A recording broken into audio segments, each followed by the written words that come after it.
Okay yes sir, good morning.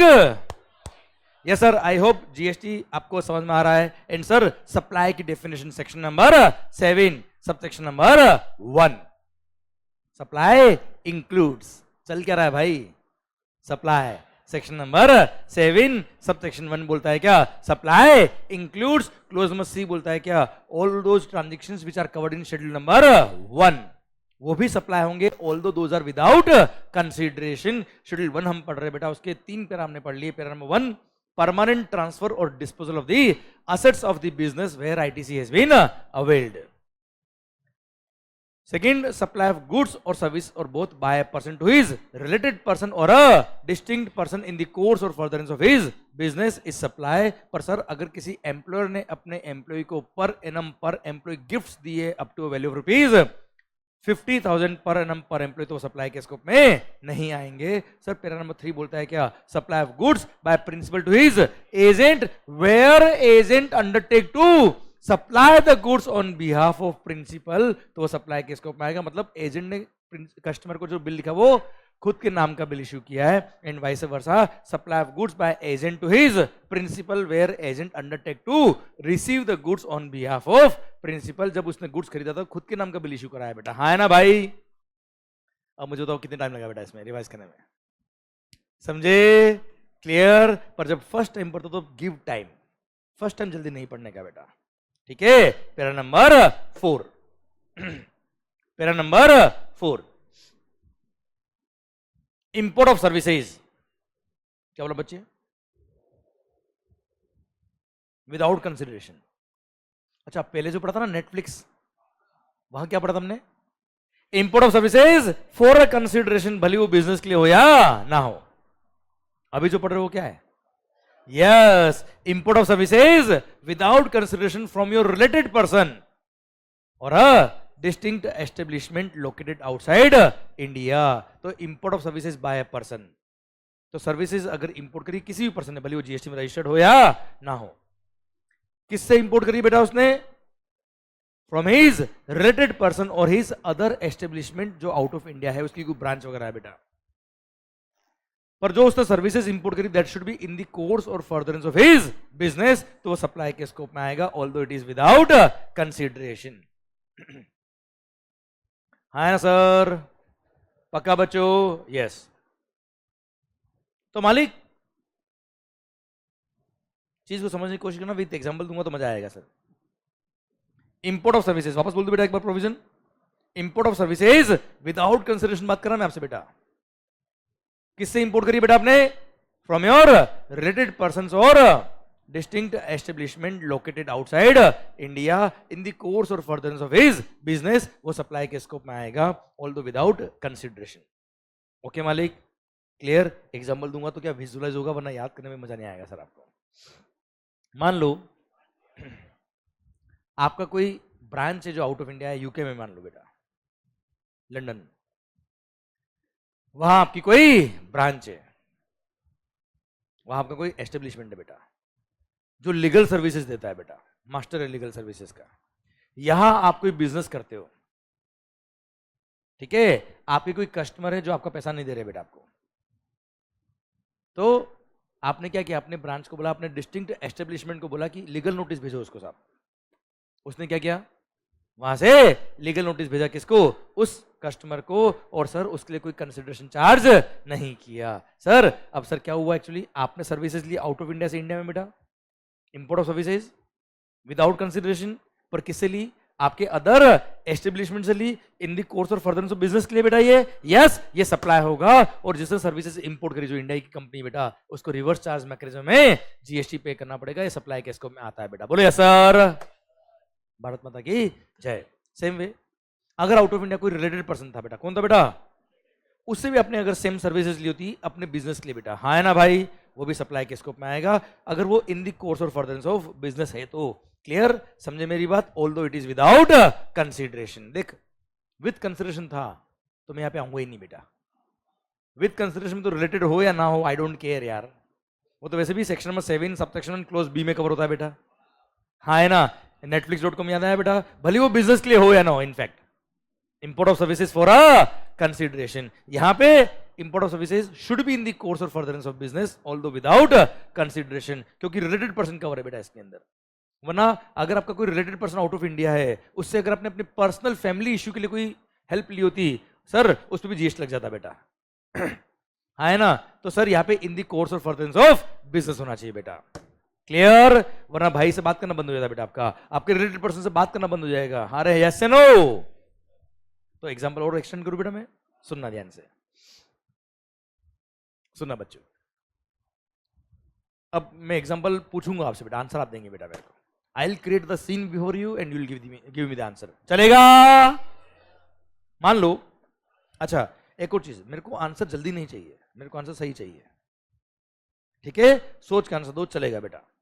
मान लो sir क्या नाम? वरद, वरद भाई। सर इनकी गर्लफ्रेंड से इनका झगड़ा हो गया बेटा। सर गर्लफ्रेंड से इनका झगड़ा हुआ, ब्रेकअप नहीं हुआ, तुम इतना खुश मत हो बेटा। सर मतलब लोग बेटा डिजास्टर में भी बेटा अपॉर्चुनिटी ढूंढते बेटा। ये सोच रहा है कि अपॉर्चुनिटी खुल गई बेटा अपने लिए। सरकार तो वरद भाई का अपनी गर्लफ्रेंड से झगड़ा हो गया साहब, ठीक है? सर इनके रिलेटेड पर्सन रहते हैं आउट ऑफ इंडिया बेटा, उनसे इसने गर्लफ्रेंड को लीगल नोटिस भिजवाया। हाँ है ना भाई? यस। ये वो सोच रही है गर्लफ्रेंड को लीगल नोटिस कौन भिजवाता है? ये भिजवाता है। सर सुनना बात को ध्यान से, तो इसके रिलेटेड पर्सन ने लीगल नोटिस भेजा इसकी गर्लफ्रेंड को बेटा। अब पॉइंट ये आता है कि उस रिलेटेड पर्सन ने इससे कोई फीस चार्ज नहीं करी। बताओ सप्लाई के स्कोप में आएगा कि नहीं आएगा साहब? Import of services without consideration. तो जल्दी मत करो, मैंने क्या कहा, सोच के आंसर दो बेटा, जल्दी नहीं, आराम से। Import of services without consideration from your related person. पर आगे एक वर्ड और है, इन दी कोर्स और फर्दरेंस ऑफ हिज बिजनेस। क्या इसने गर्लफ्रेंड को जो लीगल नोटिस भेजा है, क्या आपका बिजनेस है बेटा? गर्लफ्रेंड पटाना, नोटिस भेजना। डिपेंड्स, वो आपकी बात नहीं कर रहा बेटा मैं। सर सर सुनना बात को ध्यान से। क्या बोल रहा तू? ये तो बोल रहा मेरी गर्लफ्रेंड नहीं बनती है सर। सर अब पॉइंट ये है बेटा कि ये इन दी कोर्स और फर्दरेंस ऑफ बिजनेस नहीं है sir. This is the question in exam. Girlfriend की जगह फैमिली डिस्प्यूट लिखा था बेटा, और क्या था? गर्लफ्रेंड तो मैंने बोलता था कि आप हंस लो थोड़ा सा, और क्या है, थोड़ी खुशियां बांट ले बेटा हम। हाँ है ना, कम से कम प्रैक्टिकली हो ना हो, सोच के तो इमेजिन करके मजा आ जाए बेटा जीवन में। सर अब पॉइंट ये है मेरा आपसे कि मान लो, इधर ध्यान, अगर किसी फैमिली डिस्प्यूट के लिए आपने आपके रिलेटेड पर्सन से कोई सर्विसेज इंडिया में लिए, लीगल नोटिस वगैरह लिखवाया, लीगल सर्विसेज ली है, तो that is if it is without consideration, तो सर वो सप्लाई के स्कोप में नहीं आएगा, क्योंकि that is not in the course और फर्दरेंस ऑफ योर बिजनेस। बात समझ गए मेरी आप? क्लियर? सेकंड क्वेश्चन पूछूं मैं आपसे बेटा, अभी आप लोगों ने क्या क्या पता है, थोड़ी जल्दबाजी दिखाई बेटा। रिलेटेड पर्सन का नाम देखते हैं आप क्या कहे, बस सप्लाई है, सप्लाई है, सप्लाई है। इन दी कोर्स और फर्दरेंस ऑफ बिजनेस भूल गए बेटा आप लोग। सेकंड दिमाग चला गया आप कहाँ कहाँ कहाँ बेटा? गर्लफ्रेंड में बेटा। हाँ है ना भाई? सर क्या पहले ही वाली गर्लफ्रेंड पे गया दिमाग? पहले गर्लफ्रेंड पे दिमाग गया, दिमाग ही गया ना बेटा। ओके सर, अब मेरा पॉइंट आपसे ये है कि इन केस दिल नहीं जाना चाहिए बेटा, ठीक है? दिमाग जाए बहुत है बेटा, दिल में तो प्रोविजन जाना चाहिए बेटा, ठीक है ना? हाँ सर, अब मेरा पॉइंट इधर ध्यान वरद बेटा, मैं क्या लास्ट मोमेंट में बात चेंज कर देता बेटा। सर मान लो यही इनके फैमिली डिस्प्यूट नहीं होता, बिजनेस का डिस्प्यूट होता, जिसका मैं एग्जांपल दे चुका बेटा, वो सप्लाई के स्कोप में आता बेटा। चलिए थर्ड क्वेश्चन, नेक्स्ट क्वेश्चन, मतलब क्या नाम सर? श्रीयश। मालिक सर इनके बिजनेस का कोई डिस्प्यूट था इनके सप्लायर से, इनका खुद का बिजनेस बेटा, सप्लायर से कोई झगड़ा हो गया सर, जो क्वालिटी मंगाई थी वो क्वालिटी उसने भेजी नहीं, झगड़ा हो गया सर। इनके भाई आउट ऑफ इंडिया है, लंदन में रहते हैं, जो लॉयर है, एडवोकेट है साहब, उसको बोला ऐसा लीगल नोटिस भेज कि मजा आ जाए जीवन में। उसने ऐसा लीगल नोटिस भेजा, दिमाग खराब हो गया उसका सामने वाले का। पर उसने कोई फीस चार्ज नहीं करी। बताए सप्लाई है कि नहीं सर? आवाज नहीं आ रही ओए। Import of services without consideration in the course और फर्दरेंस ऑफ बिजनेस, बताओ सप्लाई है कि नहीं है? From your related person. भाई रिलेटेड नहीं है क्योंकि भाई डिपेंडेंट नहीं है। याद आया कल बोला था मैंने कि आप गलती करोगे, करवा दी गलती मैंने आपसे बेटा। क्लियर? भाई रिलेटेड कब होता है बेटा? When he is dependent on you। वो लॉयर है, एडवोकेट है, क्या वो डिपेंडेंट है? नहीं है। ऐसे एग्जाम में स्लिप हो जाते बेटा हम लोग। तो मैं कोशिश करूंगा हर वो गलती जो हम एग्जाम में, पता है क्या होता है, सिली मिस्टेक करते थे बेटा, हर वो सिली मिस्टेक जो एग्जाम में आपकी हो सकती है उसका आई टेक केयर, वो गलती मैं आपकी यहां करा दूंगा सो दैट आपको बाद में गलती कभी नहीं होगी बेटा। ठीक है? और मैं गलती कर रहा हूं मतलब समझना क्या, अच्छा हो गया, आगे गलती नहीं होगी बेटा। क्लियर? ये आपको बुक में मिलेगा, क्वेश्चन बुक में, this is the question, you will get it. समझे मेरी बात? समझे मेरी बात? अच्छा, what would have been your answer in this question कि उस ब्रदर ने लीगल नोटिस लिखा होता किसको? आपकी फैमिली डिस्प्यूट में किसी फैमिली मेंबर को बेटा, आप बताओ। तो भी सप्लाई नहीं है, क्यों? दो कारण इसके, एक तो इन दी कोर्स और फर्दरेंस ऑफ बिजनेस नहीं है, दूसरा कारण रिलेटेड पर्सन ही नहीं है ब्रदर बेटा। और यही अगर झगड़ा बिजनेस का होता तो भी सप्लाई नहीं होता, क्यों? क्योंकि ब्रदर रिलेटेड ही नहीं है, because he is not dependent on you बेटा। हाँ है ना मालिक? क्लियर? समझे मेरी बात? ऐसे वर्ड टू वर्ड आपको ऑपरेशन करना, तब जाके आंसर लिखना बेटा। ऐसे डायरेक्ट यस नो में आंसर नहीं देना है क्या बेटा? ओके? पूरा लो अप्लाई करिए धीरे धीरे, हर कंडीशन पूरी होनी चाहिए बेटा। ओके मालिक? डन। अब जाके सर शेड्यूल 1 खत्म होता है अब। ठीक है मालिक? ओके तो सर शेड्यूल 1 का लास्ट पैरा क्या था बेटा? Import of services by a person, भले वो रजिस्टर्ड हो या ना हो बेटा। Import of services by a person from his related person और other establishment located outside India in the course और फर्दरेंस ऑफ बिजनेस, तो सप्लाई के स्कोप में आएगा। भारत माता की जय। ओके सर, शेड्यूल 1 पूरा खत्म होता है। अब शेड्यूल 1 के चारों पैरा वापस बोल रहा बेटा मैं आपके लिए। सर पैरा नंबर 1 परमानेंट, अब मेरे को 1 मिनट लगेगा केवल, और आपको भी 1 मिनट में होना चाहिए बेटा पॉइंट।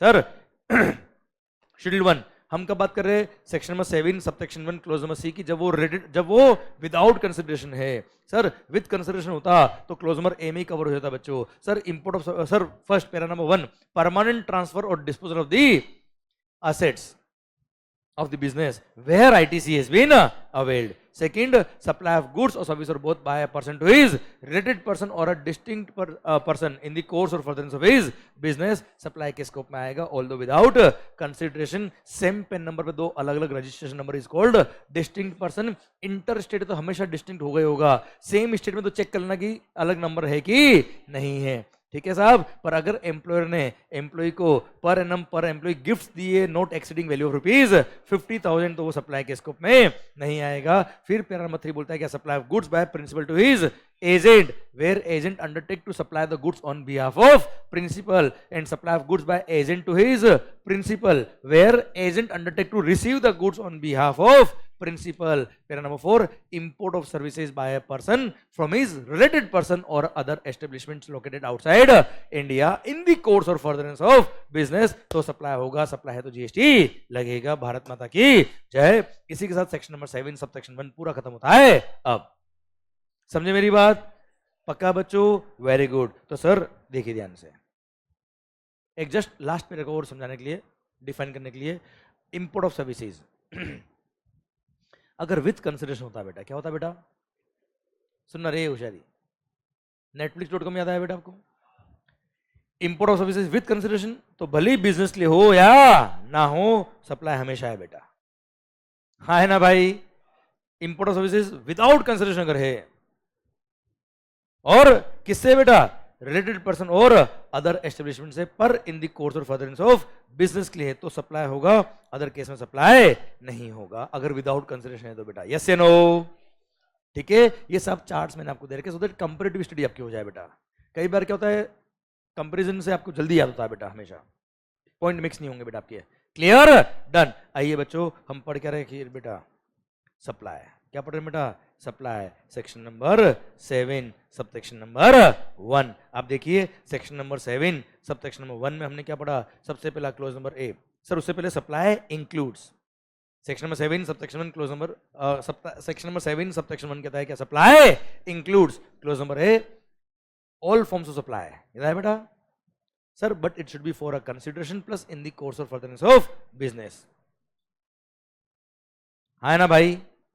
फिर हमने पढ़ा क्या, क्लोज नंबर डबल ए कि अनइनकॉर्पोरेटेड एओपीबीवाई मतलब सोसाइटी हो गया, क्लब हो गया, सर रेजिडेंट वेलफेयर एसोसिएशन हो गया बेटा, सर कोई भी हम लोगों ने मिलकर कोई फ्रेंड्स क्लब बना दिया बेटा, उसने अपने मेंबर को सर्विसेज दी है, ये मेंबर ने क्लब को सर्विसेज दी है, वाइस वर्सा दिया है, या मेंबर ने दो मेंबर ने आपस में सप्लाई किया है, वो सब सप्लाई के स्कोप में आएगा if it is for a consideration बेटा, हाँ है ना भाई, क्लियर सर। फिर आया क्या, netflix.com import of services for a consideration, भले बिजनेस के लिए हो या ना हो, वो सप्लाई के स्कोप में आएगा। फिर हमने पढ़ा क्या sir, schedule number 1 clause number C बोलता है क्या, वो सारे ट्रांजेक्शन जो कहाँ कवर है, शेड्यूल नंबर 1 में कवर है, वो सब सप्लाई के स्कोप में आएंगे, although those are without consideration,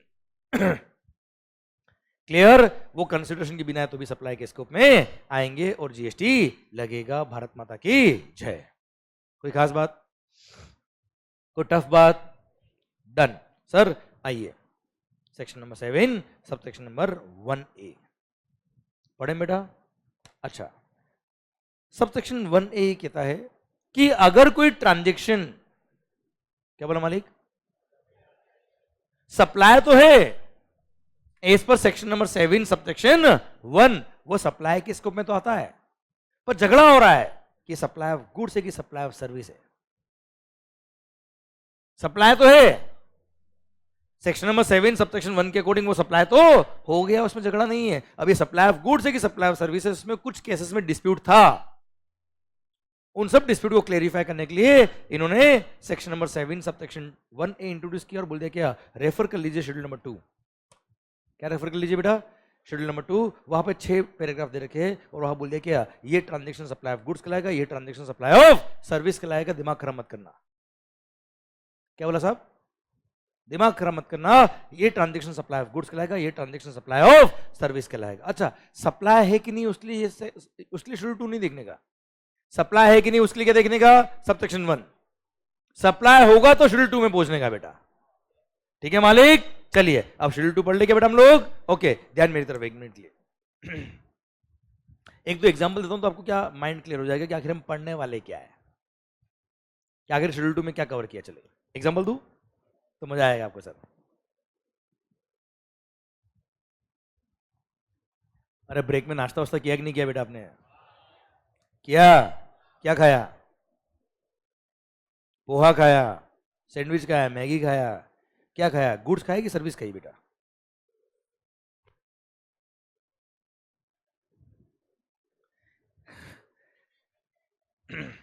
बनाते वो सर्विस है, खाते तो गुड्स है।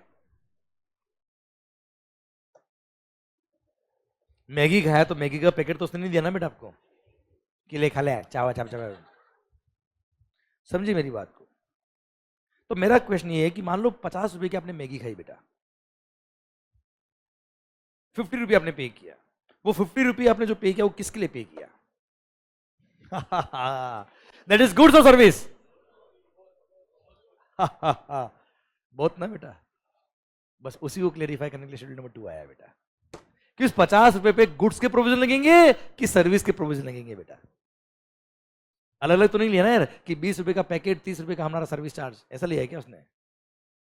आपके रेस्टोरेंट में खाना खाने गए सर, 200 रुपए की दाल मंगाई बेटा आपने, तो क्या उसने ऐसा लिखा कि 30 रुपए की दाल है, 170 रुपए हमारे बनाने के चार्ज है। समझे मेरी बात, उसने 200 रुपए का बिल लिखा ना यार, 200 रुपए में क्या खाया आपने।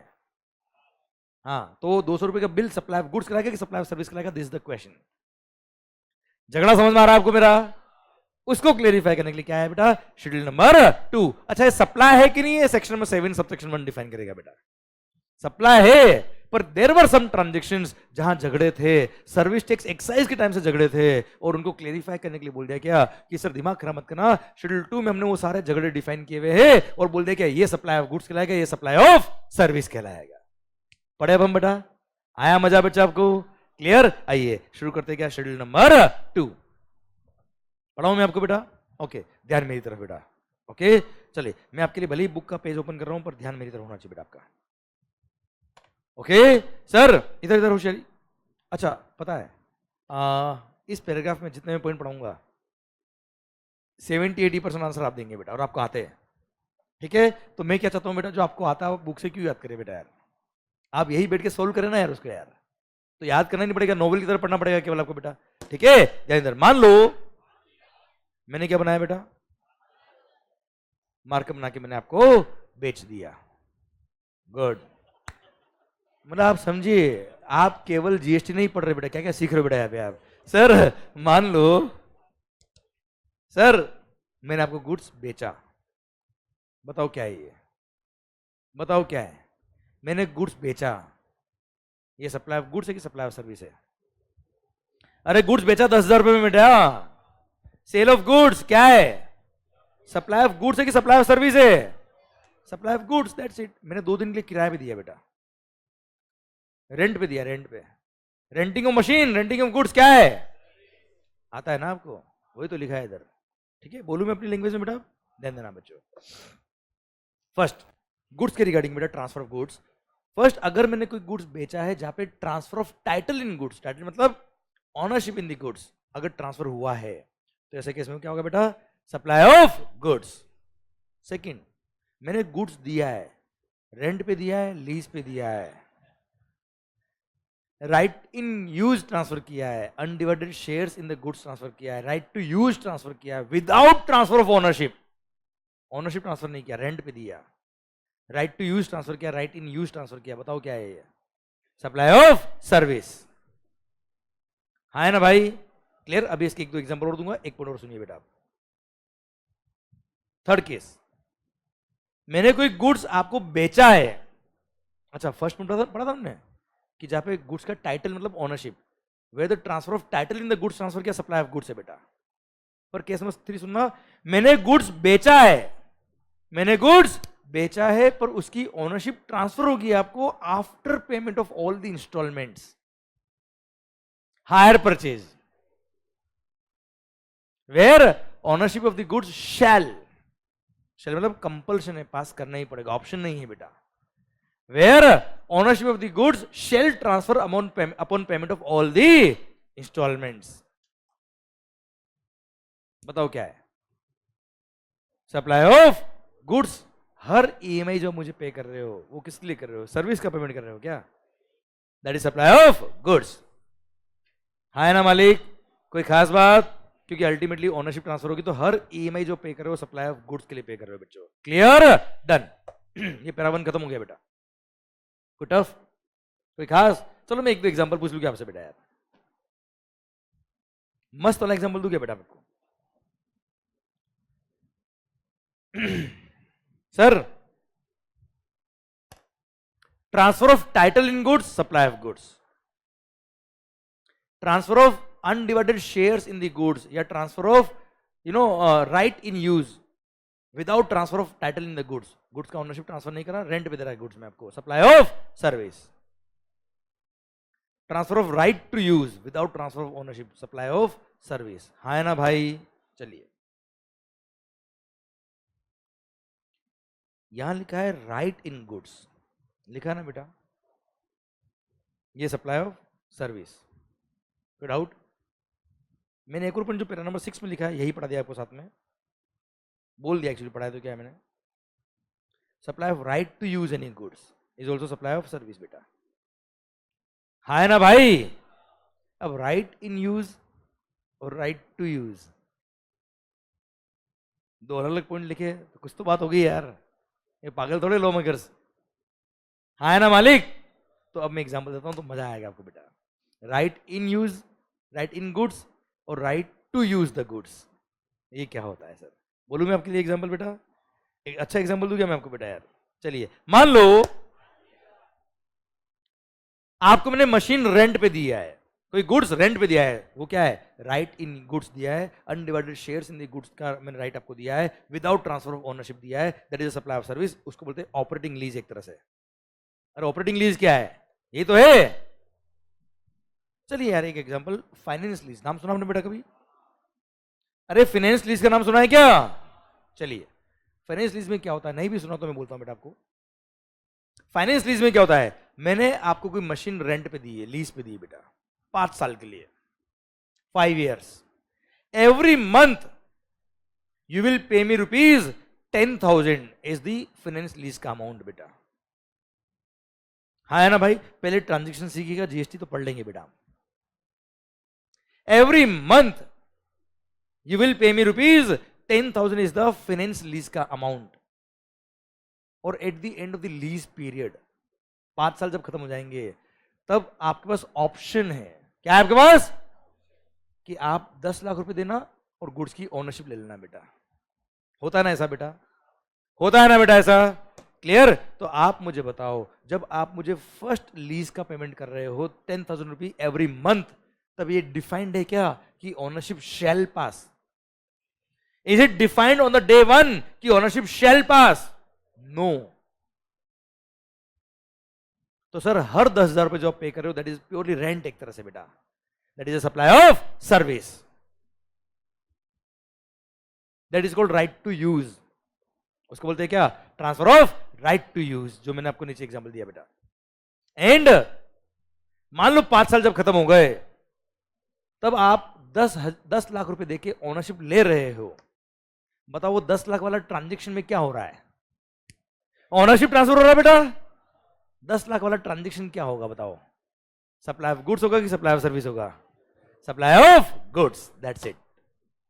हाँ है ना, क्लियर। अभी आपका माइंड एनालिटिकल माइंड हो रहा है धीरे धीरे, आप सोच रहे हो, अप्लाई कर रहे हो बेटा, यस या नो। अच्छा, ऑपरेटिंग लीज के अंदर तो ऐसा ओनरशिप ट्रांसफर का कोई सीन ही नहीं होता बेटा, वो हमेशा supply of service. Finance lease में ओनरशिप ट्रांसफर का सीन होता है, पर वो he made get the ownership बेटा, इसलिए ऑप्शन है बेटा। इसलिए हर लीज पेमेंट जो कर रहे हो सप्लाई ऑफ सर्विस है, लास्ट में अगर वो ऑप्शन एक्सरसाइज करता तो लास्ट वाला 10 लाख का जो ट्रांजेक्शन है वो सब क्या है? Supply of service, sorry supply of goods, है ना। पर जब आपने हायर परचेज पे परचेज किया था बेटा मशीन, किस पे?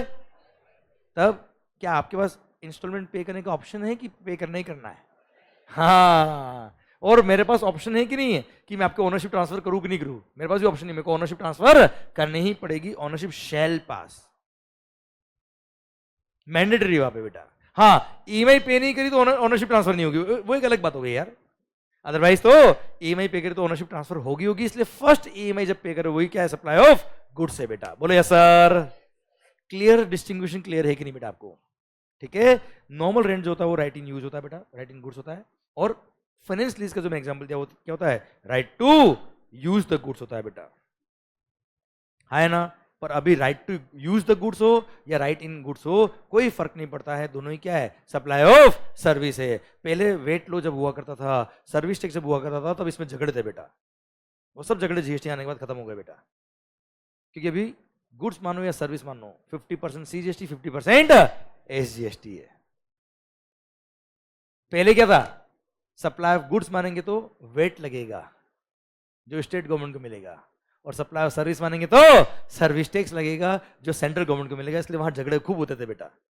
अब तो झगड़े ही खत्म, 50% सीजीएसटी 50% एसजीएसटी, बोलिए सप्लाई ऑफ गुड्स हो या सप्लाई ऑफ सर्विस हो। फिर आप कहेंगे सर हम शेड्यूल 2 पढ़ी क्यों रहे सर? भाई सप्लाई ऑफ गुड्स मानो या सप्लाई ऑफ सर्विस मानो, क्या फर्क पड़ता है? सब लगेगा तो जीएसटी, मुंह ही नहीं कर रहे ढंग से, हाँ है ना। फिर what is the relevance of schedule 2? Rate of tax goods का और सर्विस का सेम है सर। सर फर्क आएगा गवर्निंग प्रोविजंस में बेटा। गवर्निंग प्रोविजंस मतलब इंपोर्ट ऑफ गुड्स पे लगता है कस्टम, इंपोर्ट ऑफ सर्विस पे जीएसटी आईजीएसटी आता है बेटा आपको, हाँ है ना भाई। आगे हम पढ़ेंगे time of supply. Time of supply services के प्रोविजन अलग है, गुड्स के प्रोविजंस अलग है। कुछ गवर्निंग प्रोविजंस गुड्स के लिए अलग है, सर्विसेज के लिए अलग है। Otherwise as far as GST is concerned, GST दोनों केस में लगने वाला है बेटा यार, हाँ है ना भाई, क्लियर। इसलिए शेड्यूल 2 का रिलेवेंस, अदरवाइज नहीं है बेटा। ओके मालिक। अच्छा, कोई गुड्स अगर आपने खरीदी है और वही गुड्स अगर आपने रेंट पे लिए तो rate of tax is same, समझे। इसलिए वहां भी कोई मेजर फर्क नहीं आता बेटा, कोई कई कुछ जगह माइनर जगह चेंजेस बात अलग है बेटा, हाँ है ना भाई, क्लियर। आइए बच्चों, हम क्या पढ़ रहे बेटा? शेड्यूल नंबर 2 कि वो ट्रांजेक्शन जो सप्लाई ऑफ गुड्स है कि सप्लाई ऑफ सर्विस है, उसका पैरा नंबर 1 हमने पढ़ लिया मस्त वाला तरीके से बेटा, क्लियर। आइए बच्चों, सेकंड पैरा पढ़ते हैं हम, लैंड और बिल्डिंग। सर ध्यान देना, मैंने लैंड और बिल्डिंग का, सर ओ भाई ये बिल्डिंग मैंने रेंट पे ली बेटा, बताओ क्या है? सर्विस, हाँ है ना। अब सर इसके अलग अलग नाम दे दिए बेटा। अब उस बिल्डिंग को लीज पे लो, टेनेंसी राइट्स लो, ईजमेंट लो, licence to occupy the land लो। क्लियर? कुल मिला के लैंड का आपने क्या किया है, रेंट पे लिया है, लीज पे लिया है, ईजमेंट राइट लिया है, टेनेंसी राइट लिया है, वो सब क्या है, सप्लाई ऑफ सर्विस।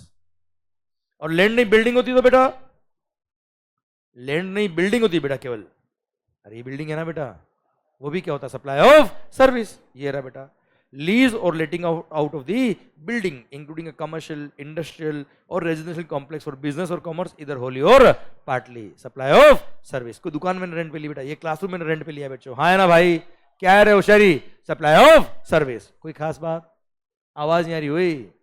मैंने ईजमेंट राइट लिया है, ये अलग अलग लीगल लैंग्वेज है बेटा, अलग अलग लीगल एग्रीमेंट बनते बेटा, बाकी अल्टीमेटली है तो क्या, सब रेंटिंग है बच्चे, ये सब सप्लाई ऑफ सर्विस। कोई खास बात, आवाज नहीं आ रही हुई।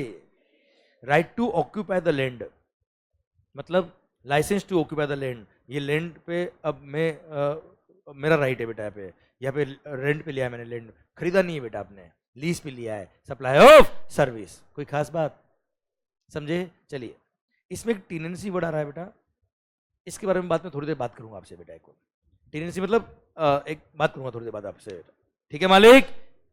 ये समझो किराया है बेटा एक तरह से, ओके, सप्लाई ऑफ सर्विस और उस पर जीएसटी लगेगा, हाँ है ना भाई? चलिए, अच्छा लैंड और बिल्डिंग बेचा है बेटा,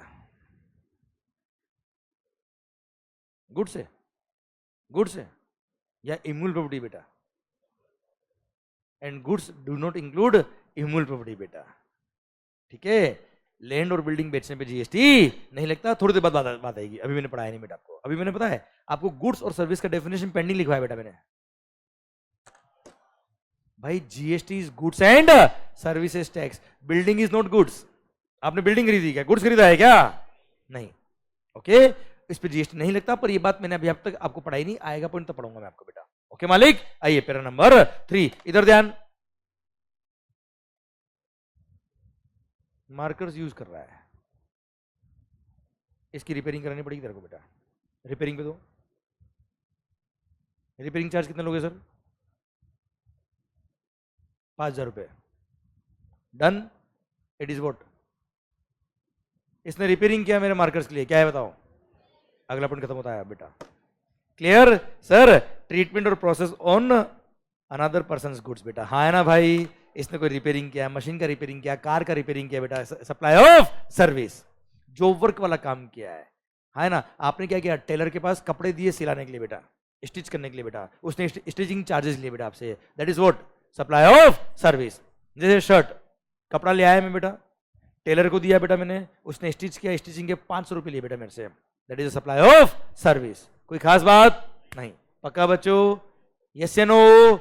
सर ट्रीटमेंट और process apply to another persons goods is a supply of service, job work perform by job worker like dyeing of fabric in various colours बेटा, डाइंग वगैरह कोई भी काम ले लो ना बेटा आप लोग, clear? Is supply of service. Repairing service होगी, जो बेस्ट एग्जांपल मैंने आपको दिया है बेटा अभी, क्लियर? कोई खास बात चल रही है क्या, इसने गुड्स बेचा है, रिपेयरिंग इज अ सर्विस, हाँ है ना सर? चलिए next, transfer of business assets. अब एक मेरी तरफ ध्यान, इधर नहीं बेटा, बुक्स में नहीं, मेरी तरफ ध्यान, बिजनेस असेट, ओ बिजनेस असेट देना, बिजनेस असेट चाहिए, लायबिलिटी नहीं चाहिए बेटा। सर सुनना, मान लो बिजनेस के असेट्स मैंने ट्रांसफर कर दिए बेटा, बताओ क्या है? परमानेंट ट्रांसफर और disposal of the business assets on the direction of the person who is carrying on the business, बताओ क्या है? अरे गुड्स है कि सर्विस है, ये बताओ ना, सप्लाई ऑफ गुड्स है कि सप्लाई ऑफ सर्विस है? सप्लाई ऑफ गुड्स, को डाउट? मेरे को भी नहीं। ये पैरा नंबर 4 का क्लोज ए खत्म। सेकंड, बिजनेस के एसेट्स मैंने आपको टेम्पररी दिए 3 दिन के लिए यूज करने के लिए बेटा, बताओ क्या है बेटा? ये क्लोज भी खत्म बेटा। टफ है क्या यार, अभी मैं वहां से पढ़ूंगा तो आपको लगेगा कुछ पढ़ रहे हैं, इसलिए मैंने बंद कराया उसको। ध्यान इधर सर, वापस सुना, अब थोड़ी लैंग्वेज सुन ले बेटा, ध्यान देना। परमानेंट ट्रांसफर, क्या बोला मालिक? और disposal of the assets of the business on the direction of the person who is carrying on the business is supply of goods. Second, temporary transferring or permitting the use of the business assets. हाँ है ना भाई, to any other person for is personal और private use बेटा। Clear? वो temporary दिया बेटा, वो क्या है? Supply of service. कोई खास बात? क्लियर? पक्का? अच्छा एग्जांपल दूं बेटा मैं, आपने बिजनेस के एसेट किसी को अपने पर्सनल यूज करने के लिए दे दिए बेटा, that is supply of service बेटा। जैसे कैमरा बेटा, ये बिजनेस का हमारा कैमरा है बेटा। विजय भाई की शादी थी बेटा, बच्चा हुआ तो पहले मुंबई में पहले शादी होती फिर बच्चे होते बेटा, पूरे का ध्यान नहीं बेटा मेरे को। सर सुनना बात ध्यान से, मान लो विजय भाई की शादी थी बेटा अभी 6 महीने पहले, तो मालिक 5 साल का बच्चा, अरे तो वहां तक तुम्हें पहुंचा ही नहीं बेटा, अभी शादी तो समझो बेटा। सर आप बेटा इतना एनालिसिस मत करे बेटा, जो टॉपिक चल रहा है उसी का एनालिसिस करे बेटा। सर अरे भाई ये वाले विजय सर की बात नहीं कर रहा हूं, एक और विजय सर है बेटा। क्लियर? सर सुनना, उनकी बात कर रहा मैं आपसे, अभी बोलूं बेटा मैं? ओके, तो सर विजू भैया उनकी शादी थी बेटा 6 महीने पहले। सर बिजनेस का कैमरा उनकी शादी की रिकॉर्डिंग करने के लिए 3 दिन के लिए लगे बेटा। हाँ है ना बेटा, मैरिज फंक्शन का रिकॉर्डिंग करने, बस इतना क्लैरिटी दे दी, अब तो समझ में आया बेटा। सर तू क्या सोच रहा है बेटा, इधर ध्यान दे। मतलब आप समझिए विजय सर का बेटा कितना नाम है बेटा हिंदुस्तान में बेटा। सर उनका नाम लो और एग्जाम्पल दिमाग में पता नहीं कैसे कैसे आते आपके। सर अब मान लो, सर मारेंगे तो नहीं मेरे को बेटा? ओके विजय भैया कान बंद करना बेटा। सर अब पॉइंट ये कि बिजनेस का एसेट 3 दिन के लिए वो अपने पर्सनल यूज के लिए लेके गए। हाँ है ना मालिक? आप मुझे बताओ टेम्पररी लेके गए बेटा, सर क्या होगा? सप्लाई ऑफ गुड्स होगा कि सप्लाई ऑफ सर्विस होगा बेटा? Supply of service. अच्छा ये सप्लाई है कि नहीं है ये देख लेना आप सेक्शन नंबर 7 के थ्रू। हम तो पढ़ रहे हैं क्या? Section number 7 sub section 1A schedule number 2। अगर सप्लाई होगा तो ये सप्लाई ऑफ सर्विस कहलाएगा बेटा। बोलो यस सर। अरे क्लियर? समझे मेरी बात? डन। अरे क्लियर सर? तो इन केस ऑफ जीएसटी क्या बोला बच्चे? In case of GST permanent transfer of the business asset is called supply of goods, and sir temporary transfer of the business asset for any use other than business use, personal use के लिए दिया है बेटा supply of service. जैसे business की कोई car है बेटा, डायरेक्टर उसको पर्सनल यूज के लिए यूज कर रहा है, that is supply of service, temporary use कर रहा है इसलिए बेटा। ठीक है चलिए पैरा नंबर 4 का क्लोज नंबर सी। सर ध्यान से सुनना, बहुत अच्छा पॉइंट है बेटा। मान लो कोई एसएससी है जो जीएसटी में रजिस्टर्ड है बेटा, कोई एसएससी है जो जीएसटी में क्या है? रजिस्टर्ड है। उसने अपने बिजनेस के बहुत सारे असेट्स परचेज किए हुए सर, और वो असेट्स क्या है? उसके बिजनेस के असेट्स है, इसलिए उसके परचेज पे उसने जीएसटी पे करके उनका आईटीसी लिया हुआ है। करो अब उन बिजनेस एसेट्स का अगर उसने आईटीसी लिया हुआ है, सर क्यों दिया गवर्नमेंट ने उसको आईटीसी? क्योंकि अपने बिजनेस के लिए यूज करेगा, और वो उसकी सेल पर लायबिलिटी आएगी जीएसटी की, उसको जीएसटी को पे करने में, लायबिलिटी पे करने में आईटीसी काम आ जाएगा बेटा। हाँ है ना भाई? और उसने क्या किया होशियारी ने? सारे एसेट परचेज किए, आईटीसी लिया, और फिर उसने अपने रजिस्ट्रेशन क्या कर दिया? कैंसिल। उसका रजिस्ट्रेशन क्या हो गया बेटा? कैंसिल। तो आज के बाद जो वो सप्लाई करेगा उस पर जीएसटी पे नहीं करेगा बेटा? अरे हाँ है ना भाई? क्योंकि उसका रजिस्ट्रेशन उसने क्या कर दिया? Cancel. Sir when a person ceases to be a taxable person, और वो टैक्सेबल पर्सन नहीं रहा, तो आज के बाद वो जीएसटी पे नहीं करेगा। तो होशियारी ने परचेज पे सारा क्रेडिट ले लिया, और अब वो सेल पे जीएसटी पे नहीं करेगा, तो कैसा ही हो रहा है क्या बेटा यार ये? इसलिए गवर्नमेंट ने बोल दिया कि जितने भी एसेट्स पे उसने परचेज पे क्रेडिट लिया था, वो सारे के सारे एसेट मान लेंगे उसने खुद ने ही खुद को सप्लाई कर दिए, और उन सब पे उसको जीएसटी पे करना पड़ेगा जिन जिन का उसने आईटीसी लिया था बेटा। हाँ है ना? क्या मान लेंगे? कि as if he has supplied the goods to himself. Yes no? Supply of goods कहलाएगा। I repeat, when a person ceases to be a taxable person. क्या बोला सर? तो सारे गुड्स जो आपके बिजनेस के एसेट दिख रहे हैं, जिसका उसने परचेज पे आईटीसी लिया था, ये सब मान लेंगे सप्लाई ऑफ गुड्स हो गया, और उन पे जीएसटी पे करना पड़ेगा। हाँ है ना भाई? क्लियर? पर इसके एक्सेप्शन है बेटा, इसके 2 एक्सेप्शन है। एक्सेप्शन नंबर 1, सर अगर मान लो उसका बिजनेस कंटिन्यू हो रहा है by his legal heirs, but death of the SSC हो गया बेटा, अब उसके नाम पे उसकी बिजनेस रजिस्टर्ड था बेटा, तो पैन नंबर भी उसका लगा होगा बेटा। अब उसकी लीगल हायर बिजनेस को कंटिन्यू कर रहे हैं, तो ऐसे केस में क्या होता है, लीगल हायर का पैन नंबर अलग होगा बेटा, उसका पैन नंबर अलग था, तो ऐसे केस में उसका रजिस्ट्रेशन नंबर होता है कैंसिल और नए रजिस्ट्रेशन नंबर पे बिजनेस ट्रांसफर होता है। तो आप मुझे बताओ, सारे असेट्स भी उसको ट्रांसफर होंगे, सारी लाइबिलिटी भी उसको ट्रांसफर होगी, बिजनेस भी कंटिन्यू हो रहा है, क्या गवर्नमेंट को लॉस हो रहा है क्या इसमें यार? कि आज के बाद जो सप्लाई होगा उस पर जीएसटी नया आदमी पे कर देगा ना यार। इसलिए गवर्नमेंट बोले नहीं नहीं, ऐसे केस में हम सप्लाई नहीं मानेंगे। When a person ceases to be a taxable person, उसका रजिस्ट्रेशन जब कैंसिल होता है तो सारे एसेट्स उसने खुद ने ही खुद को सप्लाई कर लिए, ये मान लिए जाएंगे, एक्सेप्ट अगर उसका बिजनेस कंटिन्यू हो रहा है बाय हिज लीगल रिप्रेजेंटेटिव, और या फिर उसका बिजनेस कंटिन्यू हो रहा है बाय एनी अदर पर्सन बेटा। जैसे अमल कमीशन मर्जर हो गया बेटा, टेक ओवर हो गया बेटा, तो उसका रजिस्ट्रेशन कैंसिल, नए रजिस्ट्रेशन नंबर पे अब कंटिन्यू होगा, तो ऐसे केस में हम सारे एसेट सप्लाई हो गए ये नहीं मानेंगे बेटा। हाँ है ना भाई, क्लियर? क्योंकि अल्टीमेटली बिजनेस तो कंटिन्यू हो रहा है ना यार, रजिस्ट्रेशन नंबर ये नहीं तो किसी और का तो चल रहा है ना बेटा यार, इसलिए वो सप्लाई के स्कोप में नहीं आएगा, अदरवाइज सप्लाई के स्कोप में आ जाएगा। I hope you got the point बेटा, यस या नो?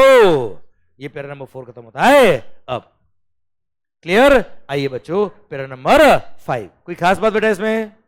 पैरा नंबर 5 उसका first close number A, sir renting of immovable property, बताओ क्या है? रेंटिंग ऑफ इमूवेबल प्रॉपर्टी बताओ क्या है? सप्लाई ऑफ गुड्स है कि सप्लाई ऑफ सर्विस है?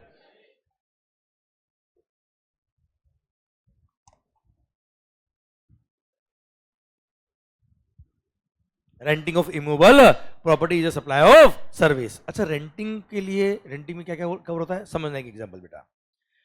उस इमूवेबल प्रॉपर्टी का इफेक्टिव पोजीशन या कंट्रोल ट्रांसफर हो या ना हो, अगर रेंट पे किया तो सप्लाई ऑफ सर्विस कहलाता है बेटा। मतलब जैसे क्लासरूम हमने रेंट पे लिया है बेटा, तो जिनसे रेंट पे लिया है क्या वो कभी भी क्लास में आके बैठ सकते हैं, कोई भी काम कर सकते हैं क्या बेटा? हमने क्लास के लिए लिया है, डिसिप्लिन होता है साहब, क्लास चलेगी यहाँ पे, you can't enter in the class when we are performing the lectures, हाँ है ना? तो इस क्लासरूम का इफेक्टिव कंट्रोल और पोजीशन हमारे पास है बेटा, तो भी रेंटिंग है बेटा, रेंटिंग है तो जीएसटी लगेगा, सप्लाई ऑफ सर्विस है बेटा। और इफेक्टिव कंट्रोल और पोजीशन हमारे पास नहीं होता, हमने कोई एरिया रेंट पे लिया है जहाँ पे कोई भी आ जा सकता है, कोई तकलीफ नहीं सर, तो भी रेंट पे किया है, सप्लाई ऑफ सर्विस है। एग्जाम्पल दूं इसका बेटा मैं, मान लो कोई शॉपिंग मॉल है बेटा, क्या है साहब? अरे कभी गए कि नहीं गए भाई, शॉपिंग मॉल गए कि नहीं गए? तो अच्छे से पढ़ाई करो बेटा, एक दिन किसी को लेके जाना बेटा आप। सर अब पॉइंट ये है कि मान लो शॉपिंग मॉल में आप देखेंगे बहुत सारी दुकानें होती है बेटा, शोरूम होते हैं बेटा, वो तो होते ही है बेटा, पर ग्राउंड फ्लोर जहाँ पे केवल कोई दुकान नहीं होती, बीच में देखना कई सारे वो स्टॉल लगा के बैठते बेटा, अरे हाँ है ना, सूट केसेस के, परफ्यूम्स के, हाँ है ना, वो कैनोपी लगा के बैठते बेटा, यस या नो? तो वो क्या कोई भी आके बैठ जाएगा क्या? मैं भी कल को बैठ जाऊंगा जीएसटी की बुक लेके, जीएसटी की बुक ले लो, जीएसटी की बुक ले लो, ऐसा क्या चलता है क्या सर? तो ऐसे केस में उन्होंने मॉल वालों को रेंट दिया होगा बेटा, पर क्या उस जगह का इफेक्टिव कंट्रोल पोजीशन उनके पास है क्या? नहीं, कोई भी आ जा सकता है, कोई भी आ सकता है, कोई भी जा सकता है बेटा, हाँ है ना भाई? तो भी वो रेंटिंग है, रेंटिंग ऑफ इमूवेबल प्रॉपर्टी मतलब सप्लाई ऑफ सर्विस है, जीएसटी लगेगा। बोलो यस सर? कोई खास बात? हटा, अब एक खास बात कर ले क्या बेटा, अब एक खास बात कर ले क्या बच्चों? चलिए एक मस्त पॉइंट पढ़ाऊंगी आपको यार, शानदार। आधा घंटा लगेगा सर, पूरा आधा घंटा लगेगा सर आपको, एक पॉइंट पढ़ाऊंगा पर दिमाग खराब हो जाएगा बेटा आपको। सर बोल दूं क्या sir? Construction of a building, complex civil structure और a part thereof, comma, including a complex of building intended for sale to a buyer, intended for sale to a buyer either wholly or partly, except where the entire consideration is received after grant of completion certificate by the competent authority or its first occupation, whichever is earlier.